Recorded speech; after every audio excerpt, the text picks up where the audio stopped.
Lawyers are going to be banned from offering cash or free gifts to persuade people to use them for compensation claims. Under new rules, it will come from the Ministry of Justice, which it says are designed to try to cut the number of fraudulent claims and attack what the government calls a compensation culture. Courts will also be required to throw out claims where the effects of the injury are being deliberately exaggerated. The Justice Secretary, Chris Grayling, says that these new rules, and others along with them, should help to cut the number of fraudulent claims, but the insurance industry, he says, has to do its bit too. These measures are designed to drive down on the cost of motor insurance. I've got a clear message to insurance companies. I expect to see these reforms converted into lower premiums for motorists. And if they're not, then I'm not going to do more things to try and ease the problem. I'm doing my bit. I expect them to do their bit. Well, what needs to be done, and is the problem being tackled in the right way? The insurance industry is quite pleased by this. Some lawyers are not. Rob Cummings is with us. He speaks for the Association of British Insurers from the industry. James Maxey is managing partner at Express Solicitors in Manchester, which specialises in personal injury claims. Mr. Maxey, let me ask you first. I suppose people listening would say it's a good thing that solicitors' firms aren't giving away iPads and money in order to get custom, because you're lawyers, not door-to-door salesmen. Yes, I tentatively agree with that. That's not my firm's marketing model. And there is an oddity in the regulations at the moment in that claims companies can't do that, but solicitors can. But solicitors can't do it if it's introduce your friend to us. It's only introduce yourself to us. So the rules are a bit muddled. And I actually think the inducements thing is a bit of a sideshow. The Solicitors Regulation Authority has done a lot of research and not found any particular harm. But equally, I don't think it would change things enormously if it were banned. I'm relaxed about that. Yeah, I suppose the key thing, I just mentioned that because it's a sort of headline-grabbing thing rather than maybe the heart of the problem. Do you think there is a problem that needs to be addressed here? Do you think there are too many fraudulent claims? People talk all the time about the number of whiplash claims, for example. Well, one claim that's fraudulent is one too many, obviously. But what we need to work out is what is the true scale of the problem. And there is a massive difficulty here with the self-serving statistics that the insurers promulgate. They say in their latest press release 118,000 bogus or exaggerated claims. They say 60,000 motor claims. Last year there were 124,000, they say, bogus or exaggerated claims. The problem is that we can identify the very few tens or 50s of cases per year where there is a fraud, an organised accident, it's absolutely deliberate, people hopefully are convicted at the end of the process. Everybody would support that happening. But what we can't readily identify is if people have a genuine accident, do they then exaggerate their symptoms or not? I don't find it in practice with the thousands of clients I've represented, but insurers suspect that 50 or 60,000 of them do. Right. Well, Rob Cummings, as I say, from the ABI is here. How do you know there are 118,000? How can you calculate it?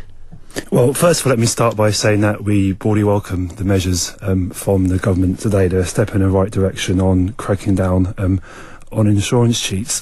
In terms of whiplash, one of the problems we've seen in the past 4 years alone, whiplash-type injuries have increased by 30%. And you're saying that simply can't be true? Well, particularly when the Department for Transport statistics show that road traffic accidents are actually falling. And that 30% rise, that means around £2 billion a year is going to paying out whiplash claims, which adds around 20% to the average premium. Well, let me just put that to Mr. Maxey. Number of road accidents going down, whiplash injuries up by 30%, £2 billion. Sounds a bit Rob's odd. Statistics there are complete baloney, with the greatest respect. There are somewhere, and for about 15 years, there have been somewhere between 500,000 and 700,000 road accident whiplash type claims per year. Last year it was about 500,000, which is the lowest it's been for some time, and that is because already a raft of government proposals have been brought in from 2012 and 2013. And because of a massive reduction in fees, which means clients now pay quite a bit of the fees, not the losing insurer, it has put people off bringing claims. So there is already both a massive reduction in the fees insurers pay out and a reduction in the number of claims being presented. And that's absolutely provable because all claims go onto a road accident And portal, do you think that's a good we thing? get the data. Well, I don't think it's a good thing if people are genuinely injured and because of the economics But that's of the question claiming, that lies behind it's it. no longer worth it. Do you think most of those claims were absolutely genuine, and there are genuine claims now which can't be pursued? I absolutely think that. We've used a sledgehammer to crack a nut. We should catch fraudsters and lock them up, not tar innocent motorists Right. with the Come back fraudster on that, tag Rob without Cummings. proving it. Well, I'll say two things. I mean, first, for the figures I'm quoting aren't ABI figures; they're government statistics that the Department for Work and Pensions hold, and it clearly shows that whiplash and neck injuries have increased by 30% in the past 4 years.